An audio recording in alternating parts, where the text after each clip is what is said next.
오늘 하나님께서 우리에게 주실 말씀은 창세기 45장 9절에서 15절 말씀입니다. 창세기 45장 9절에서 15절 말씀입니다. 당신들은 속히 아버지께로 올라가서 아뢰기를 아버지의 아들 요셉의 말에 하나님이 나를 애굽 전국의 주로 세우셨으니 지체 말고 내게로 내려오사 아버지의 아들들과 아버지의 손자들과 아버지의 양과 소와 모든 소유가 고센 땅에 머물며 나와 가깝게 하소서. 흉년이 아직 5해가 있으니 내가 거기서 아버지를 봉양하리이다. 아버지와 아버지의 가족과 아버지께 속한 모든 사람에게 부족함이 없도록 하겠나이다 하더라고 전하소서. 당신들의 눈과 내 아우 베냐민의 눈이 보는 바 당신들에게 이 말을 하는 것은 내 입이라.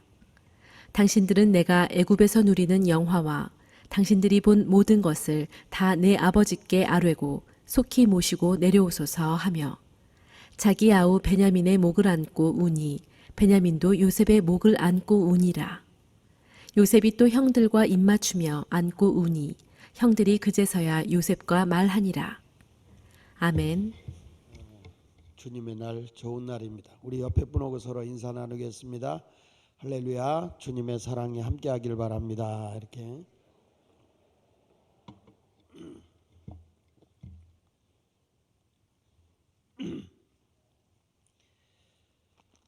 에, 5월은 가정의 달로서 오늘은 5월의 가정의 주간에 대한 말씀을 마지막으로 형제 우애에 대한 말씀을 전하도록 하겠습니다.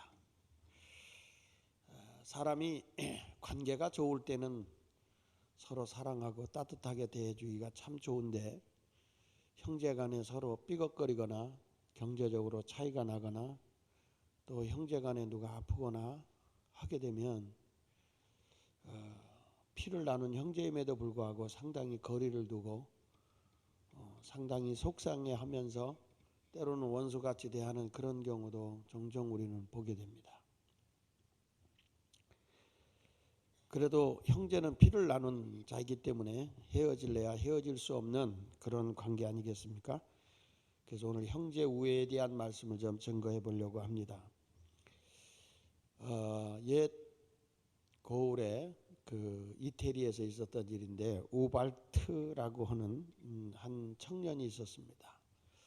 그 마을에서 있는 남들보다 참 성실하고 열심히 일을 합니다. 그러면서도 근면할 뿐만 아니라 매우 정직했죠. 그때 그 원님이 얘가 자꾸 미운 겁니다. 왜냐하면 곱게 사니까 올바르게 살려고 하니까 미워해서 그 집에서 이 청년을 그 고을에서 살 수 없도록 가족과 분리를 시키고 쫓아버려요. 그런 나가서 고생을 하면서 이 고을 저 고을을 도망을 다니면서 장사를 하면서 열심히 삽니다. 그러던 어느 날 이 우발트라고 하는 형제가 살던 그 마을에 그 외적의 침입을 받아서 많은 젊은이들이 포로로 잡혀가게 돼요. 근데 그 당시에는 포로는 노예로 팔아버리는 시대이기 때문에 포로로 이렇게 팔려가게 됐을 때 포로가 종으로 팔려가게 됐는데 그때 자기가 장사하는 그 고을에 이 우발트라고 하는 사람이 종이 하나 필요했어요. 필요해서 자기가 돈을 모은 걸 가지고 노예를 사러 가서 봤을 때 자기가 깜짝 놀란 건 자기가 살던 고향의 그 원님의 아들이 노예로 팔려가게 된 것을 보게 된 겁니다. 그때 이 사람은 많은 돈을 들여서 그 사람을 사가지고 다시 고향의 원님에게 돌려보냈다는 거예요. 여러분, 이것은 상당히 힘든 일 아니겠습니까? 그러나 성경에 말하기를 마태복음 5장 43절에 보면 또 내 이웃을 사랑하고 내 원수를 미워하라 하였다는 것을 너희가 들었으나 나는 너희에게 이르노니 너희 원수를 모하고 사랑하며 너희를 박해하는 자를 위해서 기도하라고 성경은 말하고 있잖아요. 근데 이 우발트라고 하는 이 친구는 결국에는 자기를 괴롭히고 자기를 그렇게 고생의 길로 내몰았던 원님이지만 그 아들이 노예로 팔려가는 걸 사서 다시 돌려보내게 됐다는 거예요. 그때 원님이 그 사랑의 감동을 받고 회개하고 다시 그를 찾아 나서서 그를 다시 고향으로 데려오게 하는 그런 일을 행하게 했습니다. 여러분, 사람이 나하고 피를 나누지 않은 사람이라고 할지라도 나의 자그마한 친절이, 나의 자그마한 사랑의 헌신이 사람의 인생을 바꿔놓게 되는 겁니다. 성경에도 보면 우리 잘 아는 그 다윗이라고 하는 사람이 자기 장인 사울왕으로부터 생명의 위협을 느낄 정도로 쫓겨다니면서 위협을 당하고 있지만 다윗이라는 사람은 절대 그를 악으로 대하지 않습니다. 자기에게 많은 해를 입히고 자기의 생명의 위협을 가하고 있지만은 다윗은 그를 죽일 수 있는 자리에서도 죽이지 않습니다. 하나님이 저를 세워놓은, 기름 부어 세워놓은 왕을 내가 해하는 것이 합당하지 않다라고 생각하고 그는 끝까지 호의를 베풀고 사랑을 베풉니다. 사울왕은 포기하지 아니하고 끝까지 지배할 정도로 다윗을 죽이려고 하지만 결과론적으로 가서 보면 호의를 베풀고 사랑을 베푼 다윗은 이스라엘의 위대한 성군이 되어 제2대 왕으로 등극을 하지만 사울왕의 가정은 몰락하고 말아요. 여러분, 우리가 이 사랑을 나누고 남하고 원수 맺지 않고 살아가는 것도 이렇게 중요한 거예요. 그런데 하물며 우리 형제 간에, 우리 가족 간에 서로 등지고 산다는 것이 얼마나 불행한 일이겠습니까? 오늘 성경에 있는 이 내용을 우리가 잠깐 살펴볼 때 요셉이라고 하는 사람은 그렇게 좋은 환경에서 태어나질 않아요. 아버지가 참 욕심이 많은 사람이 요셉의 아버지인 우리 잘 아는 야곱이지 않습니까?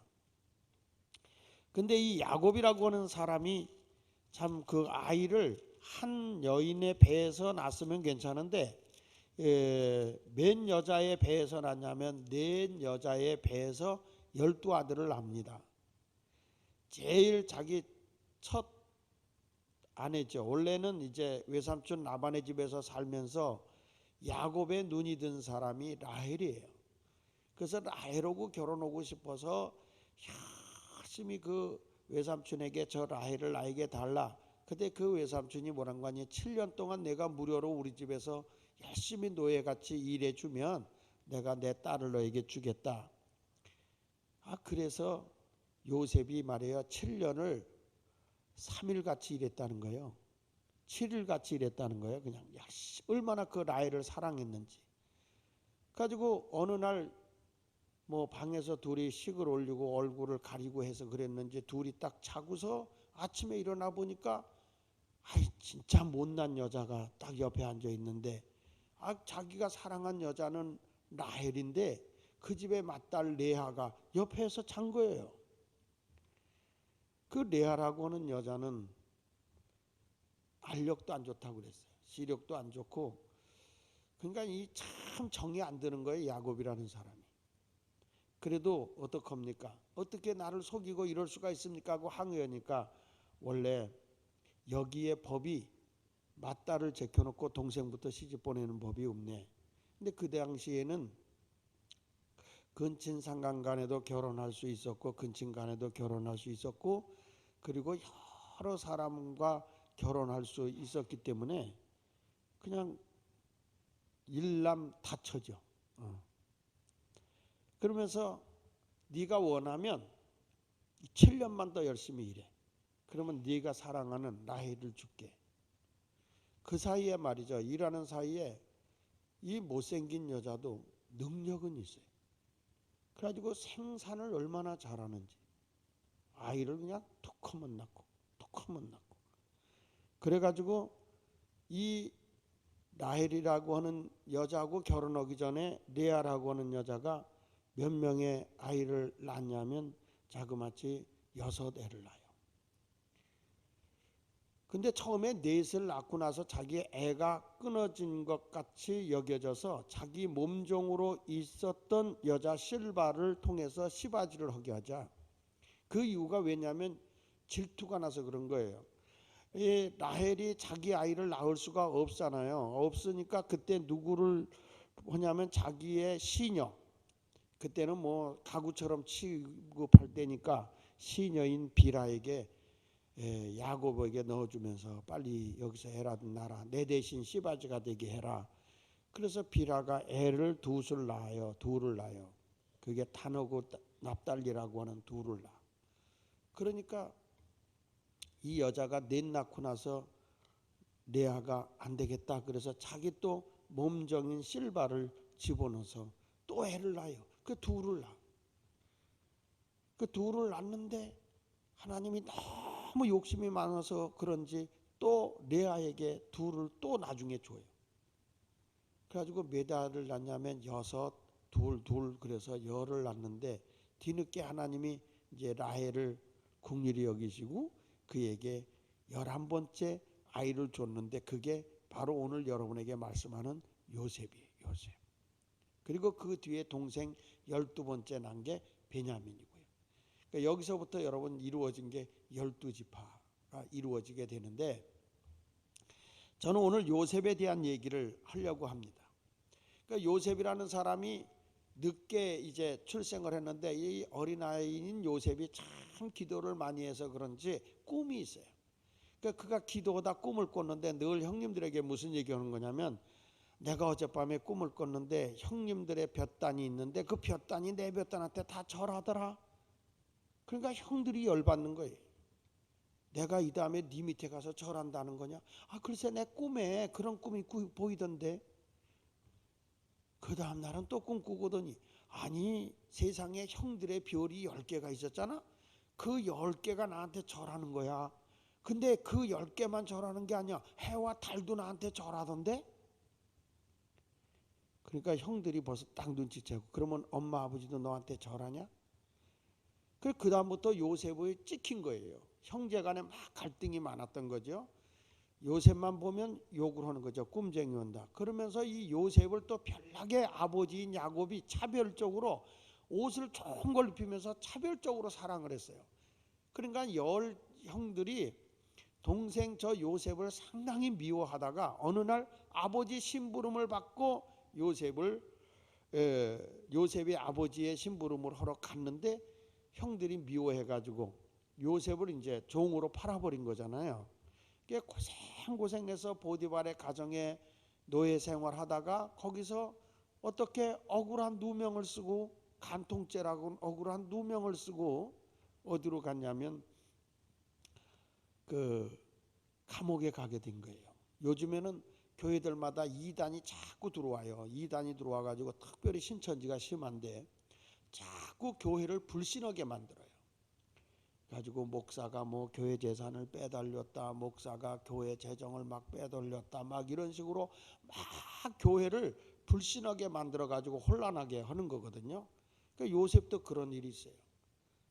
가지고 뭐 교회도 재산 이름이 뭐 목사 이름으로 됐다, 목사 자녀 이름으로 됐다, 이런 식으로 막 이단들이 교회를 어지럽혀요. 요즘에 교회가 그래가지고 시끄럽게 또 그런 것이 또 매스컴을 막 타요. 그러니까 사람들이 그런가 하고 믿어요. 여러분 혹시 우리 교회도 그런 얘기가 들리거든. 분명하게 여러분에게 말씀하지만 우리 교회의 모든 재산은요 재단에 들어가 있고 그 다음에 교회 이름으로 돼 있어요. 절대 개인 이름으로 돼 있잖아요. 제 개인 이름으로 돼 있는 건요 교회 자동차예요. 그건 교회 이름으로 등록이 안 돼요. 그래서 나도 걸면요 자동차가 되게 많아요. 사람들이 흔히 얘기할 때 야 신문에서 내리거든요. 아무개 교회 예수마을 교회 장하길 목사 자동차가 7대다. 이렇게 알려지면 여러분들이 이야 이럴 거 아니에요. 근데 내 건 하나도 없어. 다 교회 건데 내 이름으로 한 거지. 그래서 나는 괜히 세금만 많이 내. 근데 그런 건데 사람들이 오해를 해가지고 이런 일이 많아요.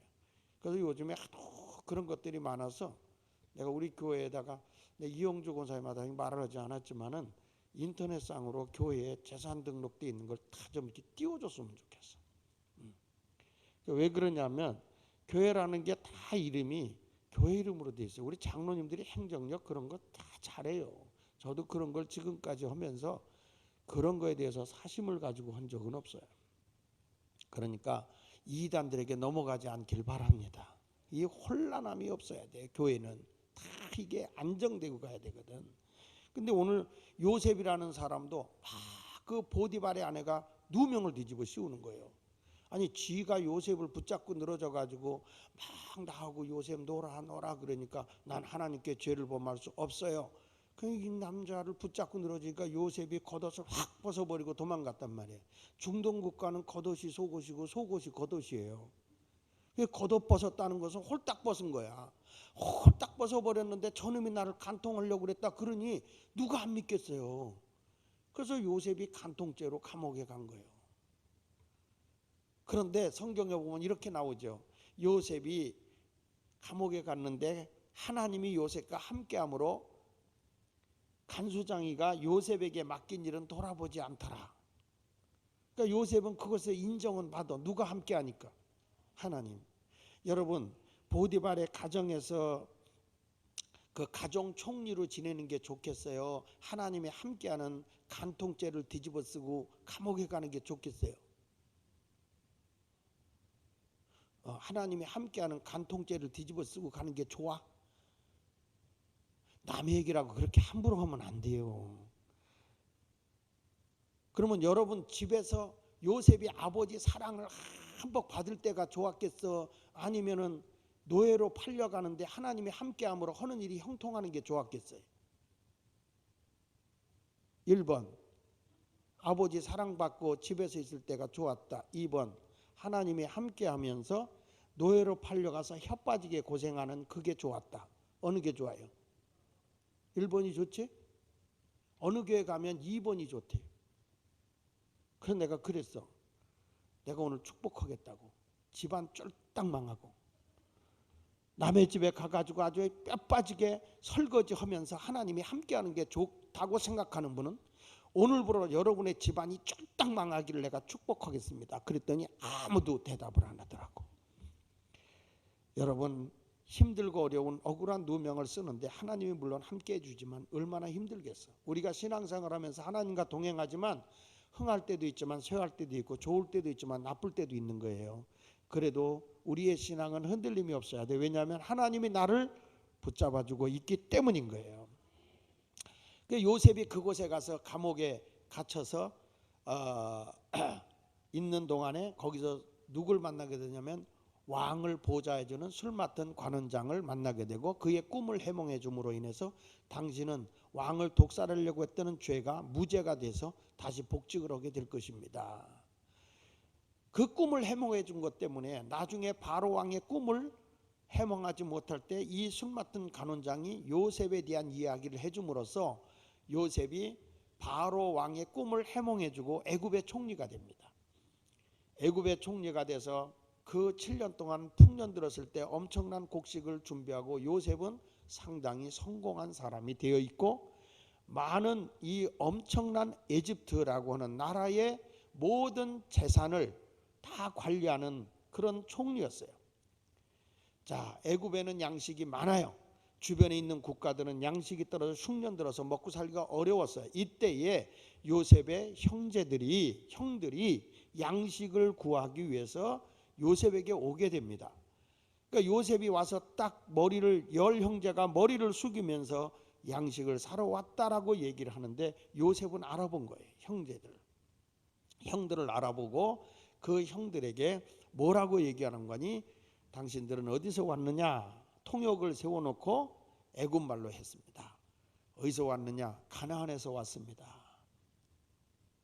그때 요셉이 그들을 향해서 다짜고짜 하는 얘기가 너희는 정탐꾼이다. 우리나라를 해하려고 온 정탐꾼이다. 아닙니다. 우리는 12형제가 있었는데 한 형제는 잃어버렸고 한 형제 막내가 있는데 그 막내인 베냐민은 요셉의 아주 친형제예요. 같은 엄마의 배에서 난. 그 베냐민이 빠진 걸 본 거거든요. 그러니까 그 막내는 아버지가 너무 사랑해서 데리고 있고 보내질 않았습니다. 우리만 양식을 구하러 왔습니다. 그때 요셉이 뭐라고 얘기하는 거니? 저놈들이 정탐꾼이니까 아예 감옥에다 집어넣고 한 명만 돌려보내서 그러면 막내를 데리고 오게 하라. 그 감옥에 갇힌 거예요. 그다가 요셉이 안 되겠다 며칠이 지난 후에 그를 불러놓고 내가 너희들을 살게 하기 위해서 할 테니 한 명만 여기다 감옥으로 잡아놓고 나머지는 양식을 가지고 돌아가거라. 그래가지고 요셉이 양식을 주고 돈을 받았던 양식값을 돌려주고 도로 자루에다 다 넣고서 돌려보내고, 요셉은 알아봤지만 형들은 몰라봤어요. 자, 이러한 상황에서 나중에 가서 그런 얘기는 다 할 수 없고 결국에 가서 요셉이라고 하는 사람이 형들 또는 아버지 다 국리를 여겨 양식을 보내주면서 저들이 다시 이쪽으로 오도록 해준 거죠. 그래서 그 모든 가족을 요셉이 통치하고 있는 애굽으로 이주를 시키게 되는 과정에서 저들에게 대화가 이루어지는 내용이 오늘 본문의 내용인데, 이 속에서 우리가 깨닫는 것이 뭐냐면 형제 간의 우애가 어떻게 이루어지는가 하는 것에 대한 말씀입니다. 저는 이런 그동안에 어찌 보면 요셉이 형들과 원수일 수도 있고 형들이 그렇게 요셉을 미워해서 죽었다고 아버지에게 거짓말로 하고 팔아버려서 고생은 했지만 여기까지 나를 인도하신 분은 형들이 그렇게 한 것이 아니라 하나님께서 나를 이 자리까지 인도하기 위해서 이런 과정을 거쳤다고 믿고 있었던 사람이 요셉이었어요. 여러분, 요셉이라고 하는 사람은 절대 형들을 원수로 대하지 않았습니다. 용서했습니다. 정말 사랑으로 그들을 대해줬습니다. 이것은 너무 어려운 일입니다. 성경 말씀 잠언 18장 19절에 이런 말씀이 나옵니다. 우리 한번 같이 읽어보겠습니다. 시작. 노엽게 한 형제와 화목하기가 견고한 성을 취하기보다 어려운 죽이라는 말이 있어요. 나를 노엽게 한 형제, 나에게 억울함을 갖다 주고 나를 해롭게 한 형제, 그런 형제들을 내가 화목하게 그 형제들과 지낸다고 하는 것은, 이것은 내가 어떤 도시를 침략해서 뺏는 것보다도 더 어려운 일이라는 거예요. 여러분, 사람이 속상할 때는 형제간에도 막말할 수 있고 다툴 수 있어요. 그런데 저들을 그 원수같이 나를 대해주고 그동안에 어렸을 때 얼마나 형들이 자기를 핍박하고 따돌리고 왕따시키고 그러면서 노예까지 팔아버린 이 형들을 용서해 준다고 하는 것, 자기가 힘 있을 때 저건 내가 보복해 줘야 돼, 복수해야 돼, 이럴 말이 있었을 템에도 불구하고 요셉은 오히려 그 형제들을 끌어안고 다시 화목한 관계를 유지했다고 하는 내용이 오늘 본문의 내용이거든요. 여러분, 형제 우애라고 하는 뜻이 뭡니까? 형제 사랑입니다. 따뜻한 형제애입니다. 그래서 성경은 우리에게, 예수 믿는 사람에게 말하는 것이 뭐냐면 경건하게 사는 것도 중요하지만 경건의 삶 위에 형제 우애가 있어야 된다. 성경 말씀 베드로후서 1장 7절에 보면 경건의 형제 우애를, 형제 우애에 뭐를? 사랑을 더하라.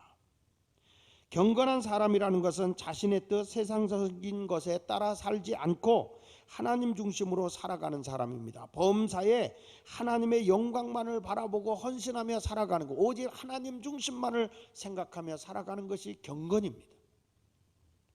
이런 경건하게 살아가는 사람들이 부족한 게 뭐냐면 사람의 약간의 허물과 약점을 보게 되면요, 그 사람을 너무 정죄하기 쉬워요. 멸시하기가 쉬워요. 그런데 우리 하나님은 뭐라고 그런가 하면 나는 완벽하고 나는 좀 흠이 없는 사람이라고 할지라도 거기 위에 내가 형제 우애를 해야 된다는 거예요. 우리가 예수를 믿어요. 예수를 믿고 있는 우리는 경건해요. 하나님 뜻대로 살고 하나님과 늘 관계를 가지고 하나님을 영화롭게 하며 살아가려고 하기 때문에 우리는 경건한 삶을 살아가고 있는 자라고 할 수 있어요. 그러나 우리 형제 가운데 아직 예수를 믿지 않는다든지, 우리 형제 가운데 나를 힘들게 하는 사람이 있다고 하면 그를 원수같이 대해서는 안 된다는 거예요. 경건의 형제 우애를, 그 위에 사랑을 더하라. 베드로가 이 당시에 그 말세의 신앙을 가지고 집안을 다 떠나버리고 그리고 나서 오직 하나님만을 바라보는 사람들이 베드로 시대 때 굉장히 많았어요. 그렇게 많았을 그 당시에 베드로가 이건 아니다. 너희가 경건하게 사는 건 확실한데 그 위에 형제 우애의 사랑을 더하라. 여러분, 우리 예수 믿는 사람들은 믿기 때문에 나만 잘 되고 살아가는 것은 그리스도인의 삶이 아닌 거예요. 우리가 왜 믿음의 형제들 어려움을 만나고 힘든 사람을 만나면 서로 돕고 그를 위해 울고 기도해 주는 겁니까? 주 안에서 우리는 한 형제 한 자매이기 때문에 어떤 사람이 문제가 있을 때는 왜 그렇게 하느냐고 염려도 하고 걱정도 해줘요. 때로는 그것이 나에게 간섭같이 느껴지고 있고 남의 일에 터치하는 것 같아서 기쁜 나쁜 일이 있을지 모르지만 우리는 우리가 받아들여야 할 것은 받아들여야 되는 거예요. 예수 믿으면서 그 사람이 힘들고 어려울 때 서로 돌봐주고 도와주는 것 얼마나 귀한 일입니까? 저도 신방을 하다 보면 이분이 어떤 어려운 문제가 있으면 이런 문제를 풀 수 있는 분은 이런 분이 좀 풀어보면 좋겠다. 그러면 서로 제가 얘기를 해주고 해요. 목사인 내 입장에서 이 사람을 사랑해서가 아니라 우리가 한 형제이기 때문에 그 사람의 아픔과 그 사람의 고통을 서로 나눌 수 있는 것이 귀한 일이기 때문에 그래요. 그래서 요한일서 4장 20절에 보면 이렇게 말씀합니다. 누구든지 하나님을 사랑하노라 하고 그 형제를 미워하면 이는 거짓말하는 자니 보는 바 그 형제를 사랑하지 아니하는 자는 보지 못하는 바 하나님을 사랑할 수 없느니라. 내가 보이는 형제를 사랑하지 못하는 거예요. 그러면서 보는 바 그 형제를 사랑하지도 못하면서 보이지 않는 하나님을 내가 사랑한다? 이건 아니라는 거예요. 우리 예수 믿는 사람 형제, 특별히 우리 며느님들 아내들에게 부탁하는데 여자친구들하고 관계를 잘 갖지만은 남자 형제들끼리 자매들끼리 시댁 쪽에 이 우애를 혹시라도 깨트리는 며느리나 아내가 돼서는 안 돼요. 형제 간에 서로 우애를 두텁게 하는 거 굉장히 중요한 거예요. 이것이 그리스도인의 모습인 거예요. 여러분, 요즘에 이단들이요 어떤 일을 이루고 있는가 보세요. 이단들이 하는 것 보면 가정을 떠나게 하잖아요. 이단들이 거룩한 경건의 삶을 살아야 된다고 하는 것 때문에 그걸 가지고 형제 간에 이간하고 부모 간에 이간해서 이 가정을 떠나가지고 가정을 파산시키고 부부 간에 이간을 시켜놓고 이런 일을 하는 그런 이단들이 너무 많아요. 이것이 그리스도인의 삶이 아닌 거예요.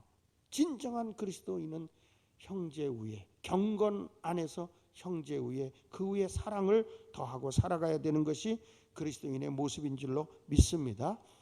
자, 그래서 요셉을 한번 보겠습니다. 요셉은요 자기가 살기 좋은 땅에서 최고의 지도자로 돼 있잖아요.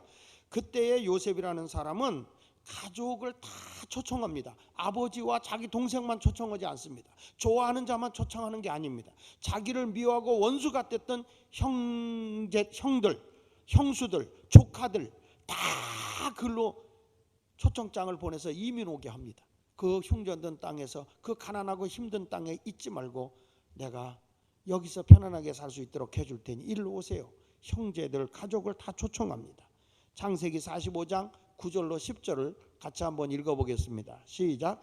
당신들은 속히 아버지께로 올라가서 아뢰기를 아버지의 아들 요셉의 말에 하나님이 나를 애굽 전국의 주로 세우셨으니 지체 말고 내게로 내려오사 아버지의 아들들과 아버지의 손자들과 아버지의 양과 소와 모든 소유가 고산 땅에 머물며 나와 가깝게 하소서 이렇게 말하고 있잖아요.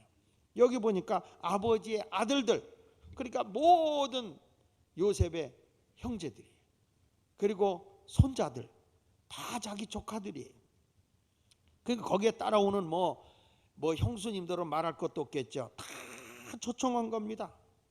여기서 보면 요셉이라는 사람의 마음이 상당히 바다와 같이 넓은 마음이 아닌가 이런 생각을 하게 됩니다.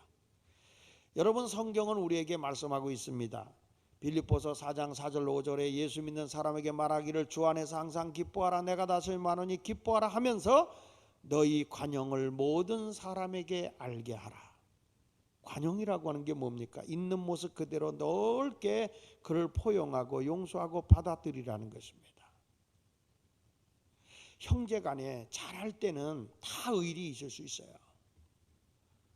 그러나 형제간에 누군가가 삐걱거리고 힘들고 어렵게 할 때 그걸 끝까지 관용하고 받아들인다는 게 너무 어려운 거 아니겠어요? 사랑하는 사람 사랑하는 거는 뭐 잘해주는 사람 사랑하는 건 누군 못하겠어요. 그럼에도 불구하고 성경은 말하는 겁니다. 너그러움이라, 너그러움, 관용, 다 포용해 주라는 거예요. 용서하라는 거예요. 따라합시다. 문제시하지 말고 선을 베풀어라. 선을 베풀어라. 어떤 문제가 있을 때 이렇게 저도 교인들한테 이렇게 서로 문제를 풀어보기 위해서 애를 쓰면 어떤 분이 저한테 와서 그래요. 목사님 그런 일에 신경 쓰지 마세요.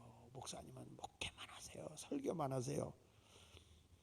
근데 예수님이 뭐라고 그랬어요? 누가 내 형제고 누가 내 자매냐.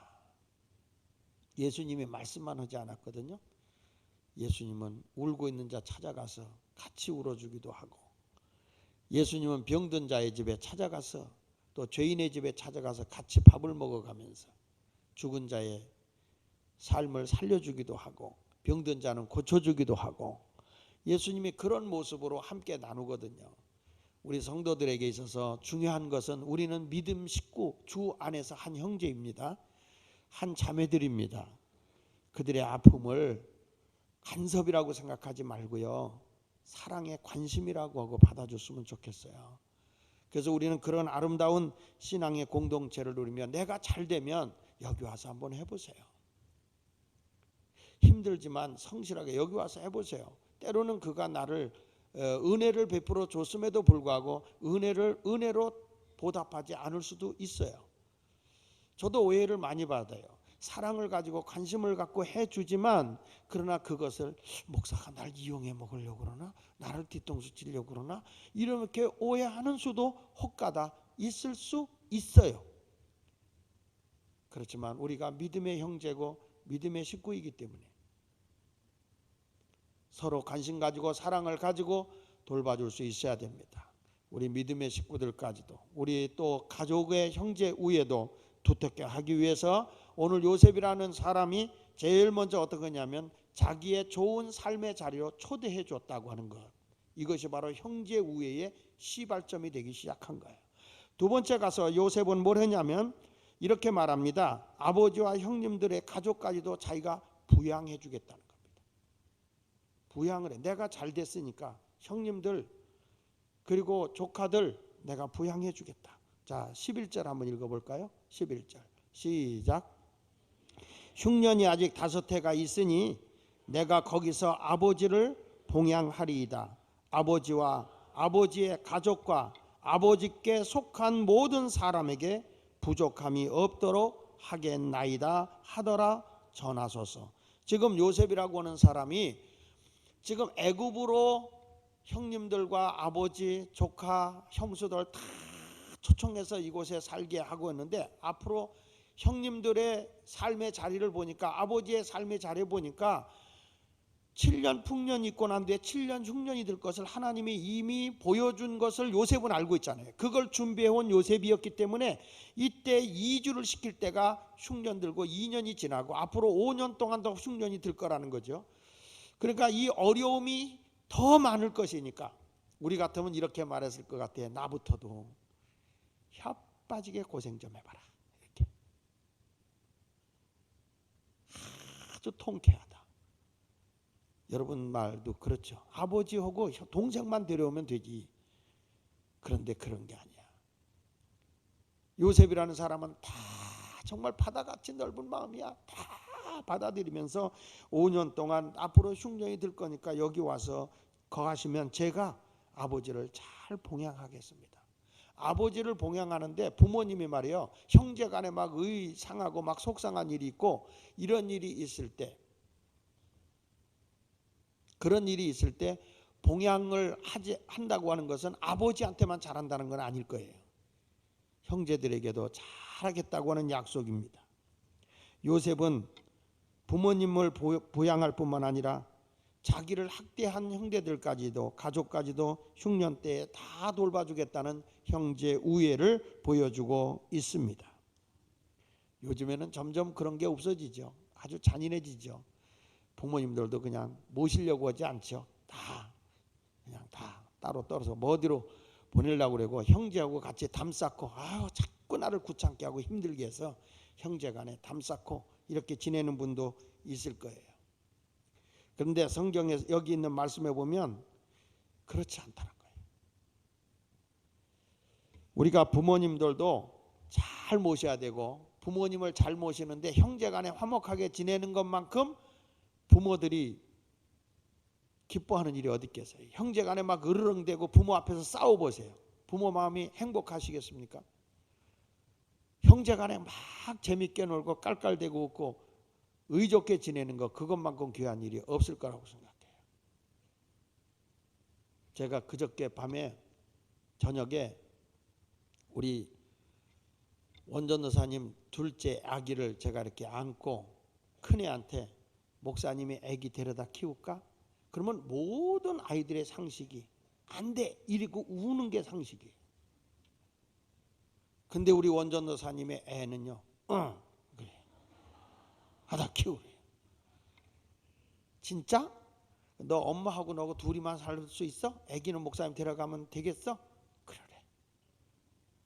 그 내가 아기를 안고 진짜 가는 척 해봤어요. 저 멀리 가봤는데 엄마 손만 끌고 가는 거예요. 잘못 난 것 같아. 얘는 이제 막 동생애가 아직 정이 들진 않았죠. 그런데 엄마의 사랑을 독차지하고 있다가 동생한테 사랑을 빼앗겼다고 생각하는 것 같아. 아직 어린 나이니까.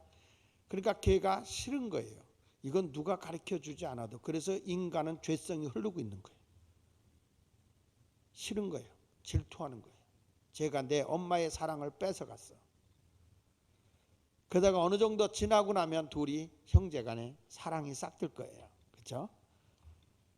우리 손녀 딸들도 보니까 그렇게 미워하고 그러더니 지금은 얼마나 둘이 잘 노는지. 여러분, 우리가 신앙생활 해가면서 부모에게 잘하는 거 중요합니다. 봉양하는 거 중요합니다. 그러나 형제간에도 화목하게 지내는 거 매우 중요합니다. 형제가 힘들고 어려우면 도와주세요. 저희 어렸을 때 그런 게, 저는 저희 둘째 누님한테 큰 빚을 지고 산 목사거든요. 집안이 너무 어려웠어요. 근데 우리는 3년 터벌이라 동시에 고등학교, 중학교 이렇게 가는 거예요. 3년 터벌이기 때문에. 그렇게 가는데 집안이 학비를 댈 수가 없어요. 누님은 고등학교 가고 나는 중학교를 가고 이게 어떻게 될 수가 없는 그런 상황이 되었을 때 저희 누님이 고등학교를 다니는 걸 포기하고 직장을 들어가게 되고 그리고 나의 학비를 도왔어요. 그래서 우리 둘째 누님이 참 글도 잘 쓰고 공부도 잘하는데 둘째 누님이 저 때문에 중학교밖에 못 나왔어요. 저는 늘 누님한테 그런 빚을 지고 있고 그런 아픔이 있어요. 그런데 저희 누님이 갑자기 이런 병이 들은 적이 있습니다. 혈소판이 없어지면서 생명의 위험이 왔어요. 그때 인천에 가서 아는 의사님을 만나서 길병원에 그 의사분을 만나서 우리 누님이 이런 상황인데 누님을 좀 고칠 수 있겠느냐. 근데 다 조사를 했는데 원인을 못 찾아요. 그러니까 그 의사가 이제 그 전명구 목사님네 교회 집사였는데 그 집사님이 이런 말씀하는 거예요. 한번 하나님 앞에 모든 걸 맡기고 췌장을 한번 떼어내 봅시다. 여기서 뭐가 문제가 있을 수 있으니까 한번 해봅시다. 그래가지고 아니 거기 췌장이 아니고 어디라고 부분을 이렇게 얘기를 했는데 그래가지고 누님의 수술을 했어요. 딱 하고 났는데 혈소판이 쫙 올라가야 되는데 혈소판이 올라가지 않습니다. 그 의사 집사님이 실망을 하는데 나한테 이런 얘기를 해요. 하나님이 돕지 않으면 끝입니다. 인간의 의술은 끝났습니다. 제가 누님을 만나서 얘기했습니다. 내 누님 너무 가슴이 아픈데 의사의 손에서는 떠난 것 같아. 그러니 하나님이 돕지 않으면 혈소판은 안 된대. 그렇게 얘기를 했어요. 그랬더니 누님이 알았어. 그리고 병원에서 퇴원해서 바로 산에 올라가서 기도하시고 금식하며 기도하시는데 금식 하루 딱 지났는데 거짓말같이 멍들었던 것들이 쫙 없어지면서 몸이 굉장히 좋아지는 거예요. 그래서 전화가 왔어요. 나 좋아진 것 같아. 병원에 한번 가보자. 그리고 다시 모시고 가보니까 혈소판이 정상으로 올라온 거예요. 그러니까 지금에 와서 저희 누님도 항상 그런 얘기를 해요. 그때 집안도 어렵고 힘들고 그랬는데 결혼 생활하면서 나는 동생이 아니었으면 난 죽은 몸이었을 것 같아. 작은 사랑, 나는 도와준 게 없어요. 그냥 기도하자. 하나님밖에 없다. 하나님이 도와주지 않으면 누나 살 길이 없다. 같이 기도하자. 그거밖에 없었는데도 그 말 한마디가 누님을 살렸다고 자기는 생각을 하고 있어요. 우리가 세상을 살아갈 때 잔인한 말 했어요. 우리는 또 이렇게도 말했어요. 누나 또 무슨 죄를 범했길래 그래서 내가 믿는 남편한테 시집가라고 그랬잖아. 이렇게 말할 수도 있었을 거예요.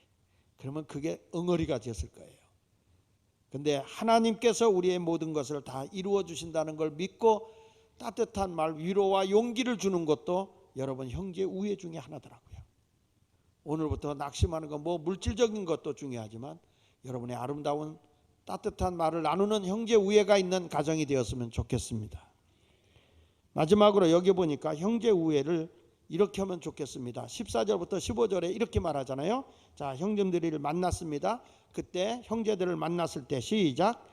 자기 아우 베냐민의 목을 안고 우니 베냐민도 요셉의 목을 안고 우니라. 요셉이 또 형들과 입 맞추고 안고 우니 형들이 그제서야 요셉과 말했다고 그랬죠. 자, 여기서 뭐가 이루어지? 형제 우애를 나누는데 정을 나누니까 대화가 되는 거예요. 여기서 보니까 근데 이 요셉이 참 우리한테 귀한 걸 가르쳐 주더라고요.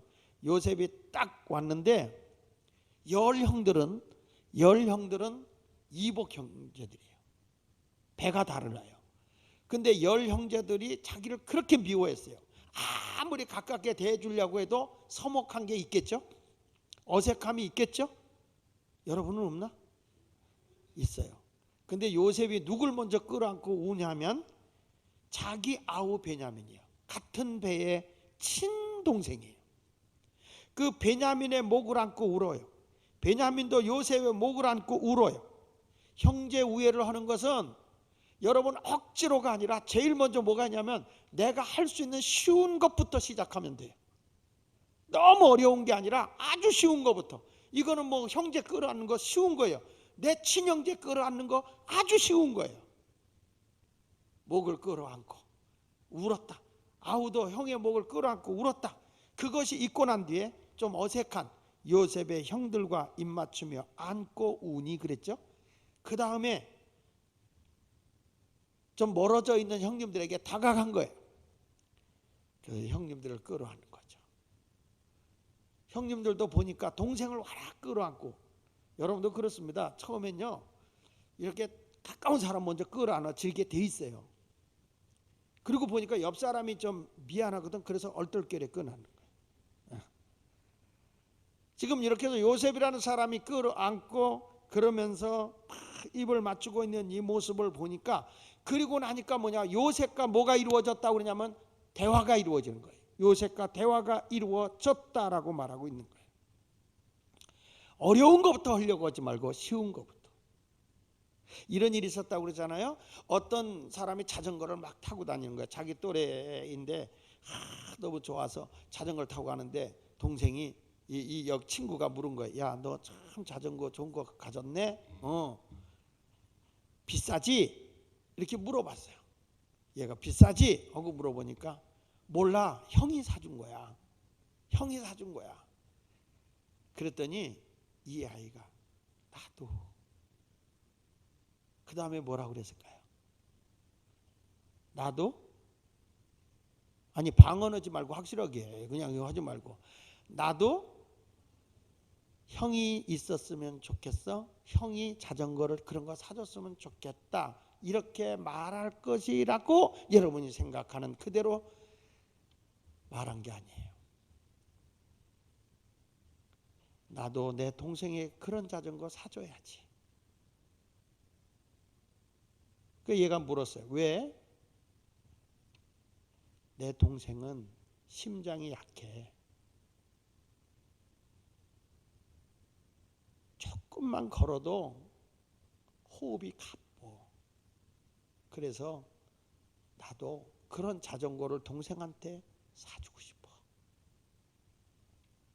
이 말은 자기 친구의 마음을 감동시켰어요. 그래, 그 친구가 너 형 노릇해봐. 그리고 그 자전거를 줬다는 거예요. 여러분, 우리가 어려운 데서부터 형제를 사랑하는 게 아니고 작은 것 하나 내가 따뜻한 말 한마디 관심을 하나 두는 그것에서부터 사람의 마음을 감동 주는 거예요. 오늘도 우리가 형제를 사랑하고 형제 우애를 두텁게 하는 데서는 멀리서부터 할 거 없어요. 작은 건 내가 할 수 있는 데서부터 시작하면 되는 거예요. 뭘 많이 퍼줘야 형제 우애가 아니에요. 따뜻한 말 한마디가 형제 우애인 거예요. 성경 요한일서 4장 20절에 이렇게 말하죠. 같이 한번 읽어보겠습니다. 시작.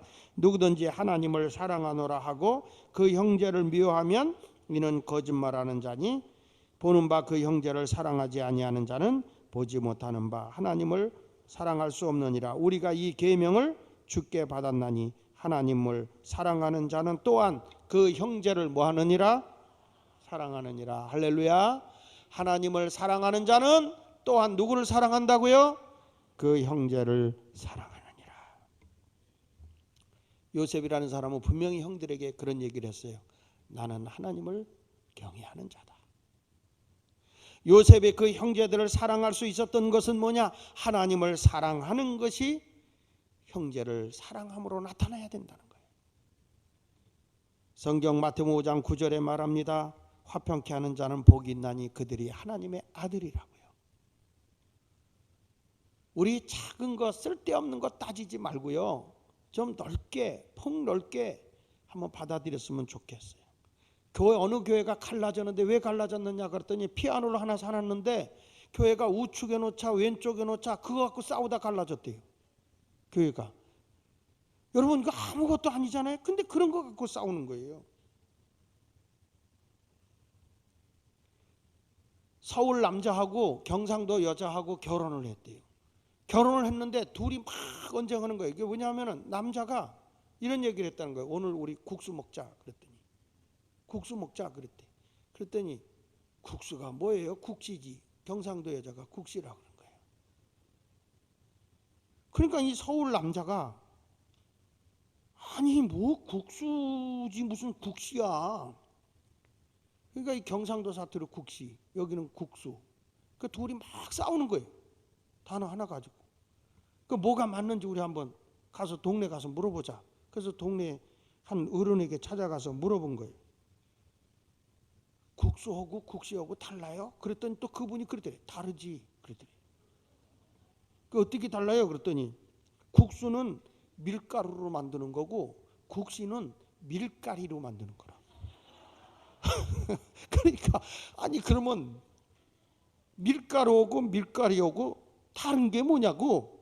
그랬더니 밀가루는 봉투에 담는 거고 밀가리는 봉다리에다 담는 거라. 아니 그러니까 그러면 아니 봉투하고 봉다리하고 다르냐고. 그러니까 다르지. 어떻게 다릅니까? 봉투는 기계로 만들어내는 거고 봉다리는 사람이 풀칠해서 붙이는 거고. 그래서 싸웠대. 여러분 정말 우스운 얘기죠. 같은 건데 말 하나 가지고 이렇게 사람이 싸우고 이런 조잡한 그런 일들이 집안에서 일어난다는 거예요. 오늘 말씀을 여러분 육배에 꼭 새기고 마지막으로 우리가 부탁하는데 부모 형제 다 해야죠. 자녀 사랑해야죠. 부부간에 사랑해야죠. 그러나 꼭 잊지 말아야 될 건 형제 우애. 형제 우애를 꼭 기억하면서 우리 형제들도 서로 도와가면서 특별히 예수 형제간에 꼭 예수 믿고 주 안에서 승리의 삶을 살아가도록 하는 먼저 작은 것부터 실천하는 형제 우애가 있는 아름다운 삶을 살아갈 수 있기를 예수 이름으로 축원을 드립니다. 기도하겠습니다.